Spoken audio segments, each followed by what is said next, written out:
T20 world cup super 8లో భాగంగా కోల్కతాలోని Eden గార్డెన్స్లో వెస్టిండీస్తో జరిగిన కీలకమైన డూ-ఆర్-డై మ్యాచ్లో భారత్ 5 వికెట్ల తేడాతో ఘన విజయం సాధించింది. సో ఈ విజయంతో టీమిండియా నేరుగా సెమీఫైనల్లోకి అడుగుపెట్టింది. ఓడి మొదట బ్యాటింగ్ చేసిన వెస్టిండీస్ జట్టు 20 ఓవర్లలో 4 వికెట్ల నష్టానికి 195 పరుగులు చేసింది. వెస్టిండీస్ ఆటగాళ్లలో రోస్టన్ చేజ్ 40 పరుగులు, షాయిన్ హోప్ 32, రోమన్ పావెల్ 34 మరియు జోసెన్ హోల్డర్ 37 పరుగులు సాధించారు. 196 పరుగుల భారీ లక్ష్యంతో బరిలోకి దిగిన భారత్కు మొదట్లోనే ఎదురు దెబ్బలు తగిలాయి. ఓపెనర్ అభిషేక్ శర్మ 10 పరుగులు, ఇషాన్ కిషన్ 10 పరుగులు మరియు సూర్యకుమార్ యాదవ్ 18 పరుగులతో తక్కువ పరుగులకి అవుట్ అయ్యారు.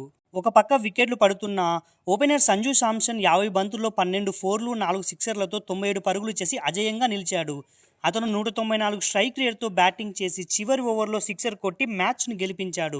మిడిల్ ఆర్డర్లో తిలక్ వర్మ 17 బంతుల్లో 27 పరుగులు చేసి స్కోర్ బోర్డును పరుగులు పెట్టించగా, ఆర్డర్లో శివం దుబే 2 ఫోర్లు కొట్టి గెలుపులో తన వంతు పాత్ర పోషించాడు. భారత్ మొత్తం 5 వికెట్లు కోల్పోయి 199 పరుగులు చేసి విజయం సాధించింది.